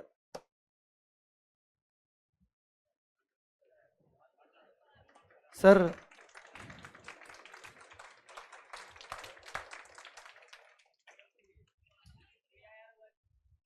Sir just show off किया कि मेरे को आता है बेटा, आधा घंटा रुके सर, मैं आपको याद नहीं करूंगा पर इसी स्पीड से आप बोलेंगे, मेरी गारंटी सर आपसे, ठीक है? चलिए सरकार, ये वाला क्लोज मैं आपको पढ़ा रहा हूँ, clause number B para number 5, हाँ है ना भाई? चलिए चलो एक काम करें क्या, एक बार है ना बुक में आप देखिए, चलो बुक तो अभी आपके पास है नहीं, मैं दे दूंगा आपको, पर मैं अभी आपको मार्किंग करता हूं एक चीज की, ये रहा para number 5 clause number B. इधर ध्यान, construction of a complex building civil structure और अ पार्ट देयर ऑफ, मिला बेटा आपको? उसके बाद एक कोमा दिख रहा है, कोमा दिख रहा है आपको बेटा? इससे पहले वाले को हम ऐसे मार्किंग कर देंगे पार्ट 1 और इंक्लूडिंग से लेके विच एवर इज अर्लियर तक है पार्ट 2। क्या है मालिक? पार्ट 2 मतलब है पॉइंट 1 पर इसको 2 टुकड़ों में डिवाइड कर दिया मैंने बेटा। ओके, क्यों किया थोड़ी देर में समझ में आएगा आपको। ओके चलिए मैं अपनी बात शुरू करूँ क्या बेटा अभी? ओके, मान लो सर मैंने कोई बिल्डिंग बनाई, चलो और बेसिक से शुरू करता हूं मैं आपके लिए बेटा। रुको, हाँ इधर ध्यान, मान लो, गुड सर, सर क्या नाम? हर्षद, हर्षद, हर्षित, ओके ओके। सर क्या हुआ, हंस क्यों रहा है? कोई इसमें भी हिस्ट्री है क्या कोई? सर हर्षित भाई, मान लो पुणे शिवाजी नगर में इनके पास एक लैंड है, जमीन है बेटा। सर इन्होंने मंगल को कांटेक्ट किया, मंगल इज अ कॉन्ट्रैक्टर बिल्डर, मंगल को बोला मंगल यह बिल्डिंग बना। सर मंगल को क्या बोला बेटा इसने? बिल्डिंग बना। मैंने कहा कैसा बिल्डिंग चाहिए? इसने डिजाइन मुझे बता दिया कि इस तरह का बिल्डिंग होना चाहिए, इतने फ्लोर का होना चाहिए, ऐसा होना चाहिए, इसमें जो मटेरियल चाहिए ये ले आएगा, जो सीमेंट वगैरह चाहिए ये ले आएगा, तू बिल्डिंग बना, पैसा बोल। मैंने कहा 10 करोड़, बोला डन। तो 10 CR I am charging from him for what? For construction of building, हाँ है ना? तो बताइए मैं आपको सप्लाई ऑफ गुड्स करा कि सप्लाई ऑफ सर्विस करा बेटा? आवाज नहीं आ रही ओए? I am providing supply of services to mister Harshit. कोई डाउट? मेरे को नहीं सर, खत्म, पार्ट 1 खत्म हो गया बेटा। Construction of a complex building civil structure और अ पार्ट देयर ऑफ बेटा। कोई रोड का कंस्ट्रक्शन किया, उसका कोई पार्ट बनाया, या कोई बिल्डिंग बनाया, कोई कॉम्प्लेक्स बनाया, that is a supply of service. कोई डाउट? मेरे को भी नहीं सर। केस नंबर 2, हर्षित वाला केस खत्म बेटा। केस नंबर 2, ध्यान से सुनना, जल्दबाजी मत करना, मजा आ जाएगा, गारंटी है। सर मैंने आपके लिए बिल्डिंग बनाई है, मैंने आपको construction services the, against which I have charge ₹10 CR from you, it is a supply of service. मैंने आपके लिए बिल्डिंग बनाई। केस नंबर 2, अब मैं अपने लिए बिल्डिंग बना रहा बेटा। सर मैं अपने लिए बिल्डिंग बना रहा हूं, मेरी कोई लैंड है, मेरी कोई जमीन है। सर कहां पे? मुंबई बेंड्रा में बेटा। मुंबई बेंड्रा मेरी एक लैंड है जहां पे मैं अपने लिए बिल्डिंग बना रहा हूं, 100 फ्लोर्स की बिल्डिंग है बेटा। हाँ मंगल टावर्स। सर सुना साहब, अरे तुम किसने बनाया बेटा? आवाज नहीं आ रही ओए? किसके लिए बनाया बेटा? क्या सप्लाई ऑफ सर्विस है? ढंग से आवाज नहीं आ रही है सर। सर ध्यान देना, ध्यान, बड़ा अच्छा पॉइंट है बेटा, बिल्कुल भी मिस नहीं होना चाहिए, क्योंकि हाफ एन आवर अगर पूरा कनेक्ट हो गया ना सर, लाइफ में दिक्कत आएगी, मेरी गारंटी सर। आप मालिक, मैंने आपके लिए बिल्डिंग बनाया, that is a supply of service. मैंने खुद के लिए बिल्डिंग बनाया, मंगल टावर्स, बताओ क्या है? Is it supply of service? Is it supply of service? No, not at all. अरे भाई मैंने आप लोगों को पढ़ाया, that is a supply of service. Sir घर पे मैंने अमेंडमेंट खुद को पढ़ाया सर, और प्रोविजन बहुत जोरदार है, लगाओ जी ऐसे 2,000 ऐसा। हाँ है ना भाई? It's not supply at all. पर सर वो 100 फ्लोर का जो बिल्डिंग था ना बेटा, उसमें 100 फ्लैट्स है बेटा, हर फ्लोर पे एक फ्लैट। अब आप मुझे बताओ, मंगल ने सर 100 फ्लैट की बिल्डिंग बनाई है। सर अब 100 फ्लैट का अपन करेंगे क्या बेटा? भाई 100 फ्लैट में अपन रह नहीं सकते बेटा, कृष्ण भगवान तो है नहीं बेटा। सर अपने एक बहुत है बेटा, नहीं एक भी नहीं, ऐसा नहीं, एक बहुत है। सर एक दिन एक फ्लैट है बेटा। सर सुनना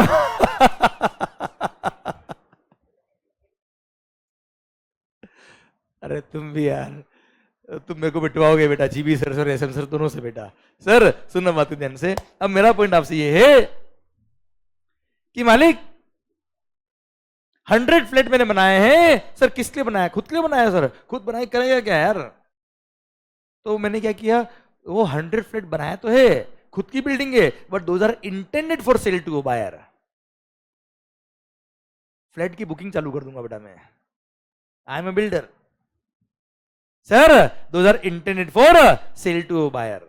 तो सर आपने देखा होगा, I am a builder. Sir क्या होता है, जब फ्लैट बनना चालू होता है, जब प्रोजेक्ट अप्रूव होता है गवर्नमेंट से, सर लोकल अथॉरिटी से जब प्रोजेक्ट अप्रूव होता है, मैं फ्लैट का बुकिंग चालू कर देता हूं बेटा। उसका प्लान अप्रूव करा के ब्रोशर वगैरह प्रिंट करा देता बेटा सारे में, है ना, और फ्लैट का बुकिंग चालू कर देता हूं। एंड सर मैंने उस बिल्डिंग में फ्लैट बुकिंग करना चालू कर दिया बच्चों। होता है कि नहीं होता, मुझे बताओ बेटा। क्लियर? मैंने एक फ्लैट बुक किया आलिया भट्ट के लिए, एक बुक किया सर कटरीना कैफ के लिए, एक बुक किया कियारा अडवाणी के लिए, एक बुक किया नोरा फतेही। सर समझे मेरी बात? सर फ्लैट बुक किया बेटा मैंने। सर एक फ्लैट बुक किया जैकलिन के लिए बेटा। हाँ जी सरकार, देखो डिमांड रही फ्लैट की, सर हमारे लिए बुक कर दो सर। हाँ है ना भाई? तो सर आप जब वो फ्लैट देखने आएंगे, ध्यान देना मेरी तरफ बेटा। सर सर जैकलिन ध्यान देना बेटा। सर सर आप जब फ्लैट देखने आएंगे, ध्यान इधर मेरी तरफ, आप जब फ्लैट देखने आएंगे, सर समझना बात को, जब फ्लैट देखने आएंगे तो मैं क्या बोलूंगा बेटा आपको, देखो ये फ्लैट बन रहा है किसके लिए, कैटरीना कैफ के लिए, ये फ्लैट बन रहा है किसके लिए, कियारा अडवाणी के लिए, ये फ्लैट बन रहा है किसके लिए, आलिया भट्ट के लिए, ये फ्लैट बन रहा है किसके लिए, जैकलिन के लिए, ये नोरा फतेही के लिए, फ्लैट नंबर 1 बेटा, ताकि बिल्डिंग में एंटर करते ही मजा आ जाए बेटा। अरे हाँ है ना? अब मेरा पॉइंट आपसे ये है कि मालिक मैं फ्लैट बना रहा हूं किसके लिए बेटा, आलिया भट्ट के लिए बेटा, नोरा फतेही के लिए बेटा। मतलब I am providing construction services to them बेटा, यस या नो? तो sir suppose out of 100 flats, building complete होने से पहले पहले 70 फ्लैट बुक हो गए बेटा। मतलब 70 फ्लैट में किसी और के लिए बना रहा हूं बेटा, हाँ है ना भाई? समझे मेरी बात? हाँ 30 फ्लैट बुक नहीं हुए, तो 30 फ्लैट कौन बना रहा है? मैं। किसके लिए बना रहा है? खुद के लिए बना रहा है बेटा एक तरह से। तो वो सेल नहीं हुए, वो सप्लाई के स्कोप में नहीं आएंगे, पर 70 फ्लैट तो मैं किसी और के लिए बना रहा हूं ना यार बेटा यार ये। तो 70 फ्लैट में किसी और के लिए बना रहा हूं, it is a supply of service. पर पता है 2010 तक कोई बिल्डर सर्विस टैक्स पे नहीं करता 70 फ्लैट पे भी बेटा। पूछो क्यों? क्यों बोलते हो सप्लाई ऑफ सर्विस है ही नहीं? आप पूछो ना क्यों? क्योंकि सर एक लीगल पॉइंट पे उन्होंने गवर्नमेंट को अटका दिया बेटा। बताऊं वो पॉइंट? बताऊं पक्का? समझना है आपको? ओके। पता है जब भी फ्लैट का जब बुकिंग कराते हैं बेटा आप लोग, जब भी फ्लैट का आप बुकिंग कराते हो तो अब सेल एग्रीमेंट बनता है बेटा, एग्रीमेंट फॉर सेल। क्या बोलता है बेटा? मैं एग्री कर रहा हूं आलिया फ्लैट बेचूंगा, बेचा नहीं है। समझने की कोशिश करना प्लीज सर, जल्दी तो नहीं बेटा आपको, मैं आपको नॉलेज के लिए बता रहा हूं बेटा सारी चीजें, बाकी पॉइंट तो पढ़ाने में 2 मिनट लगेंगे सर मेरे को। आलिया मैं एग्री कर रहा हूं कि I will sell the flat to you, I have not yet sold the flat to you.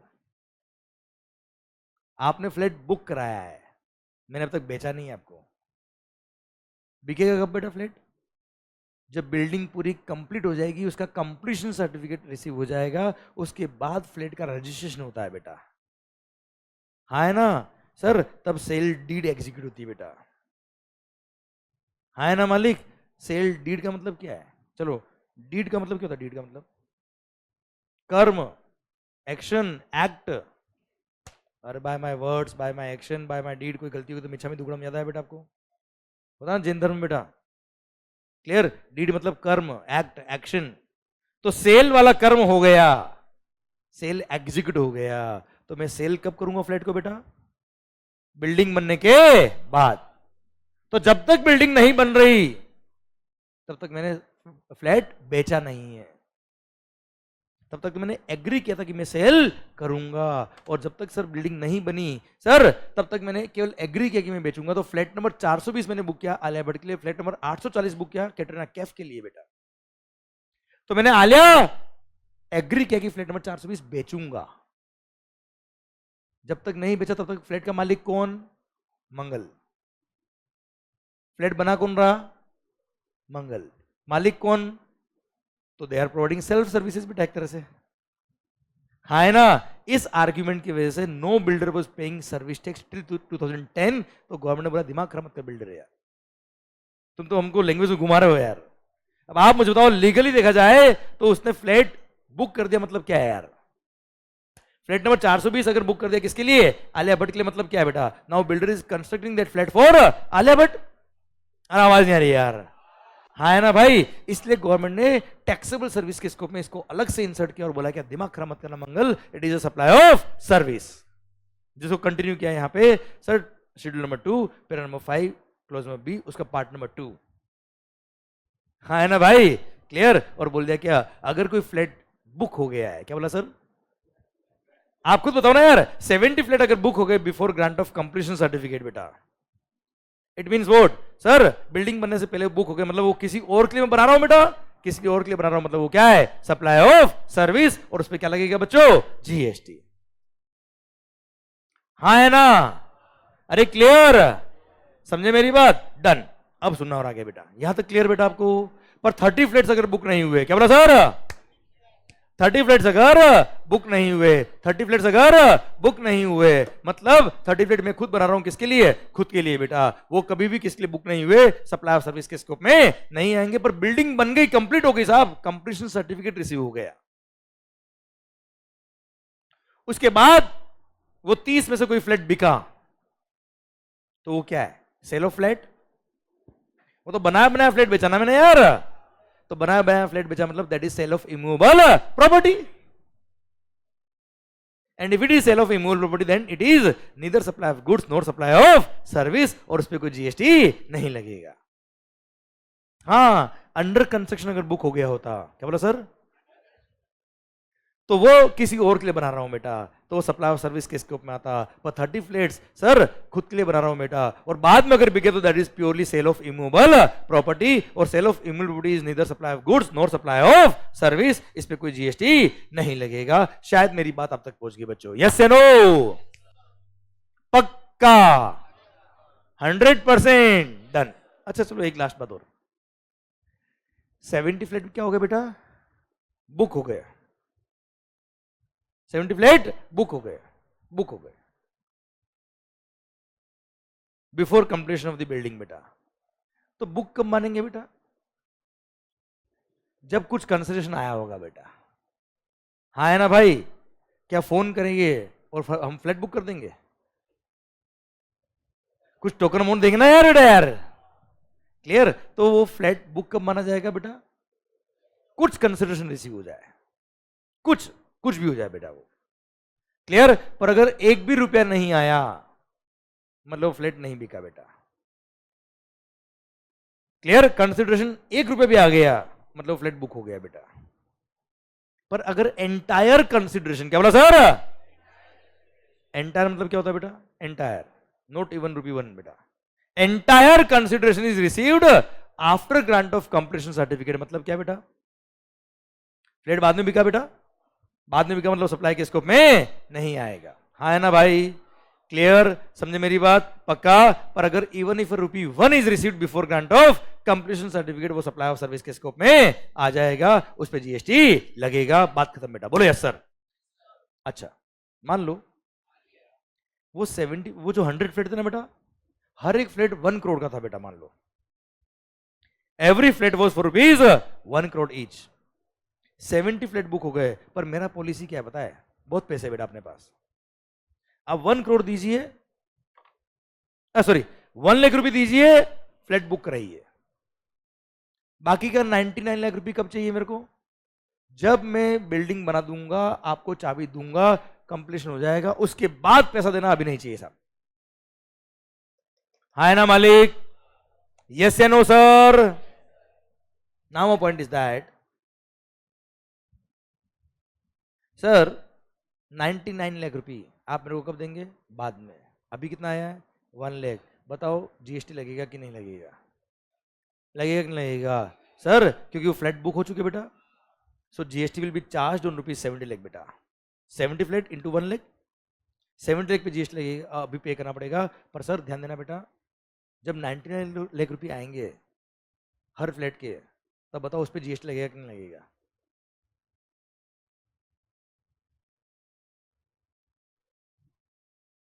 वो फ्लैट बुक हुआ तक नहीं होता, मुझे बताओ। तो हम फ्लैट पे जीएसटी लगा रहे हैं या कंसिडरेशन पे जीएसटी लगा रहे हैं? कंसिडरेशन पे तो जीएसटी पे कर रहे हैं, जीएसटी लगा किस पे रहे हैं? फ्लैट पे। क्या मैंने आलिया भट्ट के लिए बालकनी बुक करी थी बेटा 1 लाख रुपए में? जो रुपये 1 लाख लिया दिया था उसने मेरे को, क्या उसके मैंने केवल बालकनी बुक करी है या पूरा फ्लैट बुक किया है? तो पूरा फ्लैट में सप्लाई सर्विस है ना यार, तो पूरा फ्लैट की वैल्यू कितनी है? 1 CR। So entire 1 CR will be chargeable to GST. इसलिए मैंने यहां क्या लिखा है? ₹1 lakh each received as consideration before grant of completion certificate by competent authority बेटा। पहले यहां पढ़ो, it is supply of service. GST will be levied on entire ₹70 crores, not only 70 lakhs, which will be payable to the government as per section number 13 subsection 2, that is time of supply। Sir मैंने बोला है क्या पूरे 70 करोड़ पे GST लगेगा? मैंने ये नहीं बोला कि 70 करोड़ पे जीएसटी आज कैश पे करो बेटा। जैसे जैसे पैसा आएगा वैसे वैसे टैक्स पे करना है। हम आगे पढ़ेंगे टाइम ऑफ सप्लाई वाला प्रोविजन बेटा, कंटिन्यूस सप्लाई ऑफ सर्विस बोलते बेटा इसको। आपने भी देखा होगा, अकाउंट्स वगैरह में पढ़ा होगा कि sir completion percentage completion basis पे पैसा आता है बेटा, अकाउंटिंग होती है ना बेटा, तो वैसे ही परसेंटेज कंप्लीशन के बेस पे इसको पेमेंट जीएसटी का पेमेंट करना पड़ेगा बेटा। हाँ वो हम पढ़ेंगे आगे टाइम ऑफ सप्लाई में, पर लगेगा पूरे 70 करोड़ पे बेटा जीएसटी। हाँ है ना भाई? यहां तक समझा गया भाई? यस। चलिए 1 मिनट। बाकी 30 flats no consideration received till completion. हाँ है ना भाई?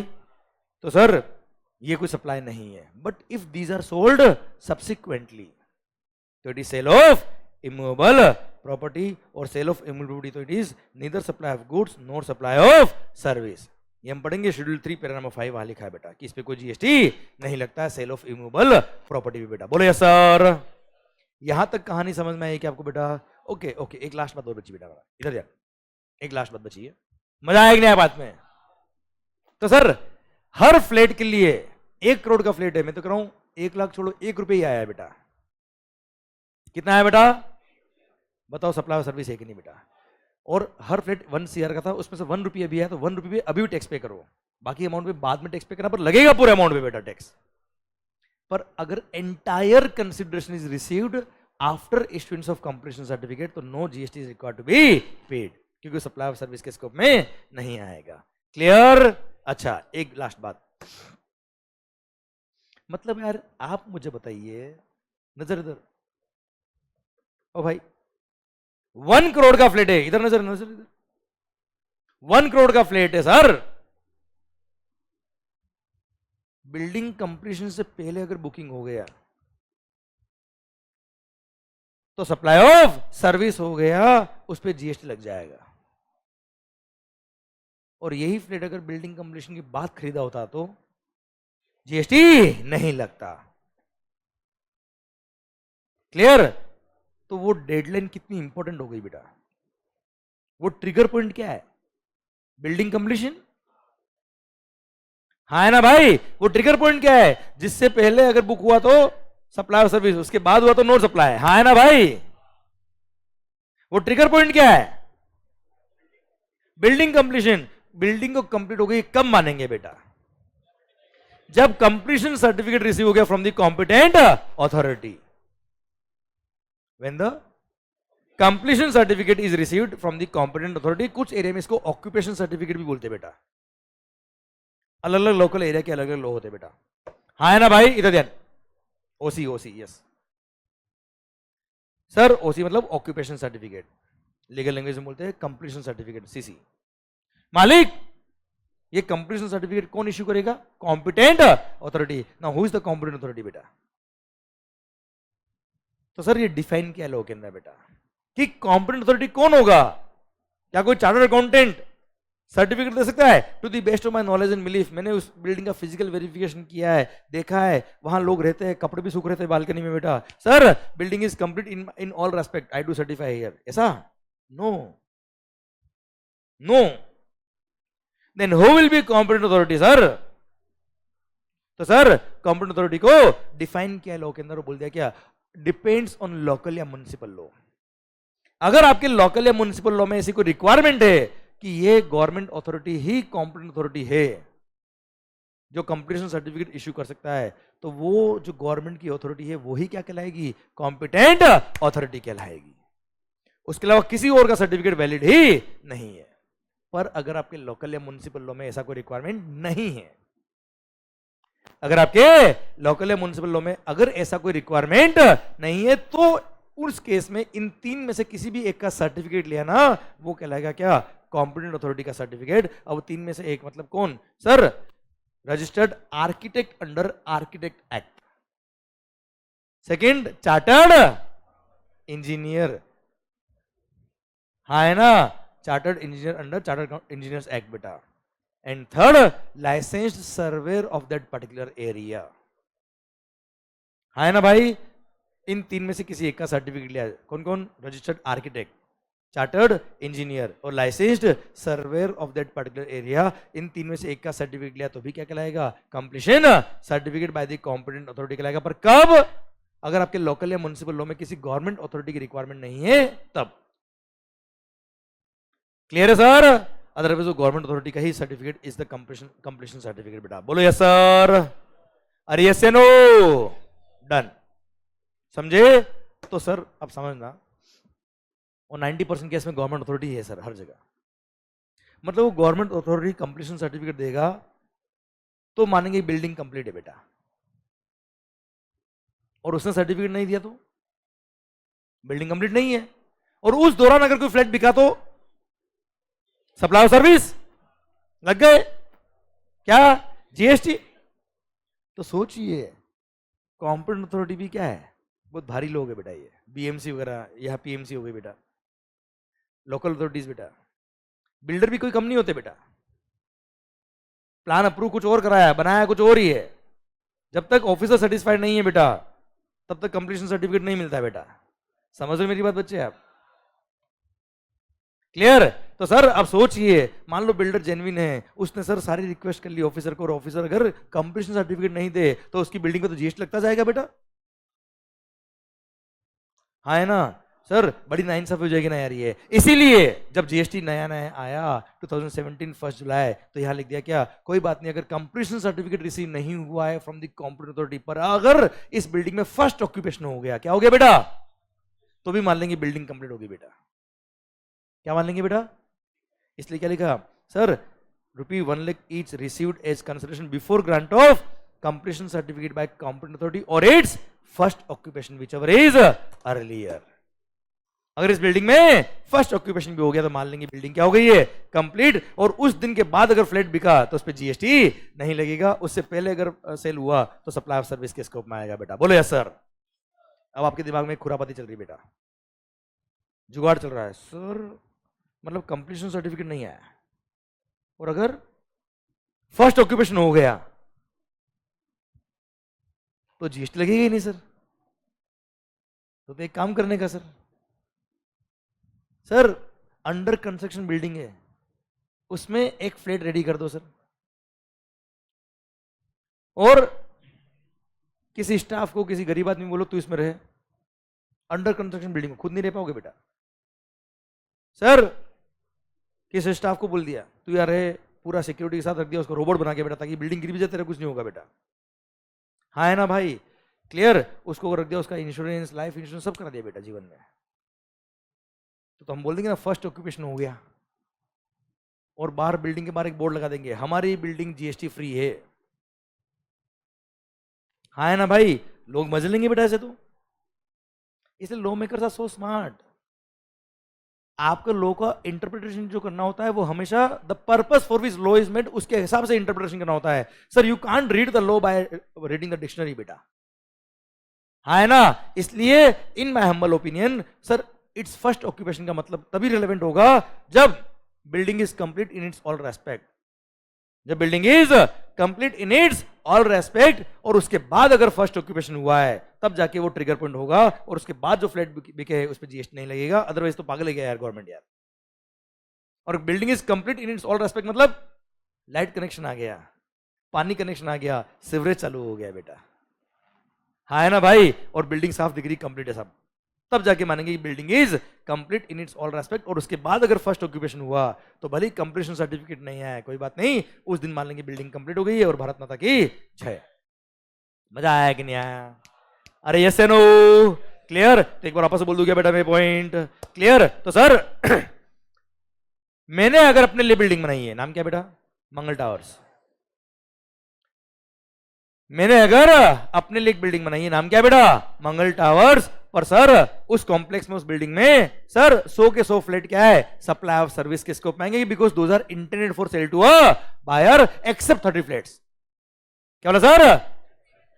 Where the entire consideration is received after grant of completion certificate by the competent authority और its first occupation whichever is earlier. Line एकदम समझ में आएगी नहीं है आपको? पक्का? चलिए वापस ध्यान देना, लास्ट बात।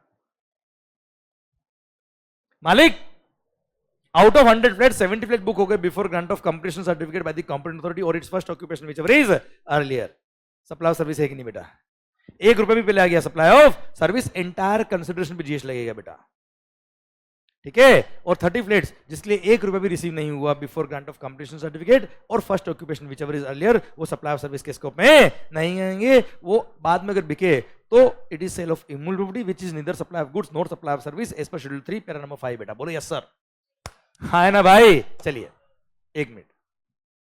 हर्षित भाई, मैंने आपके लिए बिल्डिंग बनाया, कॉम्प्लेक्स बनाया, सिविल स्ट्रक्चर बनाया, उसका कोई पार्ट बनाया बेटा, इसमें कोई डाउट है क्या बेटा यार? ये तो सप्लाई ऑफ सर्विस है ही है क्योंकि मैंने आपके लिए बनाया बेटा। अब इसमें भले पूरा का पूरा कंसिडरेशन मेरे को पहले दिया हो या पूरा बाद में दिया हो, कोई फर्क पड़ता है क्या बेटा? क्यों? वह तो साफ दिख रहा है मैंने बिल्डिंग आपके लिए बनाई है यार, that is a supply of service. हाँ, मैंने अगर मंगल टावर बनाया होता वहां फर्क पड़ता कि कंसिडरेशन पहले आया कि नहीं आया। पर मैं जब बिल्डिंग आपके लिए बना रहा था तब वहां पर कोई फर्क नहीं पड़ता, बिल्डिंग आपके लिए बन रही है, सॉरी कंसिडरेशन पहले आया कि बाद में। इसने क्या बोला सर? सर शिवाजी नगर में जो उसका लैंड था, जमीन था, वहां पूरी बिल्डिंग बनेगी, मैं वहां रहूंगा 1 साल, उसके बाद पैसा तेरे को दूंगा। मैंने कहा डन, है ना? तो भी बिल्डिंग तो मैं इसलिए बना रहा हूं बेटा, that is supply of service. बात खत्म, कंसिडरेशन से कोई मतलब ही नहीं है बेटा कि बाद में आए या पहले आए। क्लियर? वो सप्लाई ऑफ सर्विस है ही है बेटा। पर जब मैं मंगल टावर की बात कर रहा हूं तो वहां चेक करना पड़ेगा क्या कि सर वो 100 फ्लैट मेरे खुद के लिए बन रहे हैं या किसी और के लिए बन रहे हैं यार? किसी और के लिए बन रहे तो ही सप्लाई ऑफ सर्विस है, खुद के लिए बन रहे तो सप्लाई ऑफ सर्विस नहीं है साहब। और बाद में अगर बिके sale of immovable property, it is neither supply of goods not supply of service. बोले यस सर? क्लियर? तो मैं पूरा पॉइंट एक साथ बोल दूं क्या बेटा? फर्स्ट है क्या? हर्षित टावर। सेकंड है क्या? मंगल टावर। वो याद है पार्ट 1 पार्ट 2 बेटा? Construction of a complex, building, civil structure और अ पार्ट देयरऑफ। खत्म?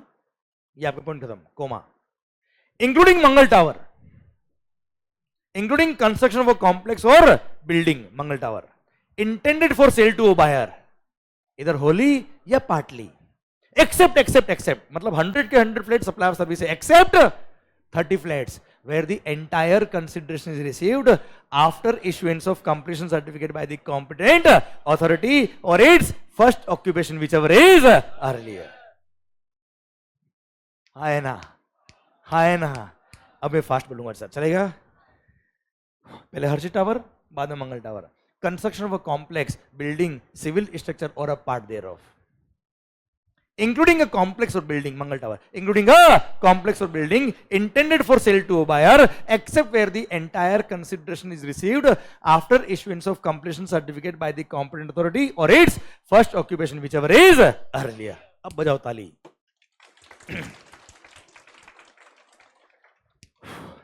बोला था ना आधा घंटा दो मेरे को, ये लाइन उसी स्पीड से बोलूंगा और आपको एक एक वर्ड समझ में आएगा बेटा।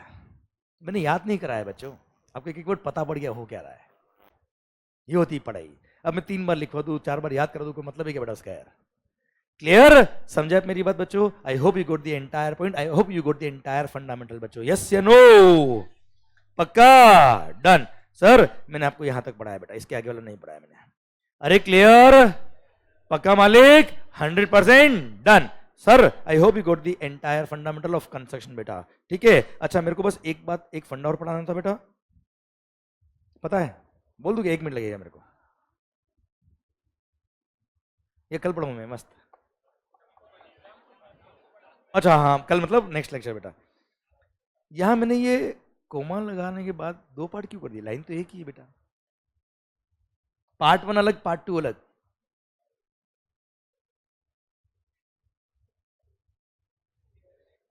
सर सर तो देखिए ध्यान से, वैसे मैं नहीं पढ़ूंगा तो भी चल जाएगा बेटा। पॉइंट नंबर 2 तो खत्म हो गया अपना, क्लोज में भी पूरा। ठीक है, पर ये आलिया भट्ट, कियारा आडवाणी सब लिखा है मैंने, याद है ना बेटा? अरे क्लियर? सर ये वैल्यू फ्लेट याद है बेटा? बिफोर कंप्लीशन 1 रुपये भी रिसीव हो गया, सप्लाई ऑफ सर्विस है बेटा। 1 रुपये भी पहले आ गया, बाकी 99 लाख रुपये 99,999 बाद में आया, पूरे 1 करोड़ पे टैक्स लगेगा बच्चों। हाँ है ना भाई? ये सारे एग्जाम्पल आपको मिल जाएंगे, कोई कंसिडरेशन नहीं आया, पूरा 1 करोड़ बाद में आया तो शेड्यूल 3 में कवर है, नो सप्लाई बेटा। हाँ है ना मालिक? ठीक है सर, ये मैंने आपको पढ़ाया है। वो कोमा का मीनिंग क्या है वो हम पढ़ेंगे अगले सेशन में, वो जस्ट नॉलेज के लिए बता रहा हूँ, लॉ कैसे पढ़ते हैं उसके लिए बेटा। ठीक है, पर नॉलेज के लिए पढ़ाऊंगा, अदरवाइज क्लोज में भी खत्म होता है। अब I hope you got the entire fundamental बेटा। हाँ है ना भाई? वो डेल कटर एजेंट वगैरह याद है बेटा आपको? पक्का बच्चों? सर मेरा रिक्वेस्ट क्या है सर, जितना प्रैक्टिकल होके पढ़ेंगे उतना मजा भी आएगा सर, आपको कभी भी थ्योरी नहीं लगेगा बेटा। एंड मैं रिक्वेस्ट आपसे क्या करता हूं बच्चों, sir do read these topics at your end having regard to practicality of the case बेटा। मतलब जो एग्जाम्पल मैं आपको पढ़ा रहा हूं सर, आप कोशिश करिएगा वो एग्जाम्पल भी आप साथ साथ में दिमाग में रखे, फिर उसको पढ़े। देखना ऐसा नोवेल की तरह बुक खत्म होगा, मजा आएगा आपको बेटा। एंड आई विल ट्राई कि एंटायर बुक अपना ये वाला एंटायर सब्जेक्ट ऐसे ही पढ़ेंगे हम, और इसी तरह से विजुलाइज करके हम पढ़ेंगे। बस मेरा रिक्वेस्ट आपसे क्या है, जो मैंने आपको आज पढ़ा है वो आपके एंड पर आज होना चाहिए बच्चों। कोई एक्सक्यूज नहीं चाहिए सर। सर वरना क्या होगा, 2 दिन बाद वो एग्जाम्पल आप भूल जाएंगे यार, वो ब्लर हो जाएगा धीरे धीरे यार। तो क्या होगा, फिर वो टॉपिक आपके लिए थ्योरी बन जाएगा यार। दैट आई डोंट वांट, क्योंकि इतनी मेहनत करी है 2-2 लाइन पढ़ाने के लिए सर, 1-1 घंटा मैंने समझाया आपको बेटा।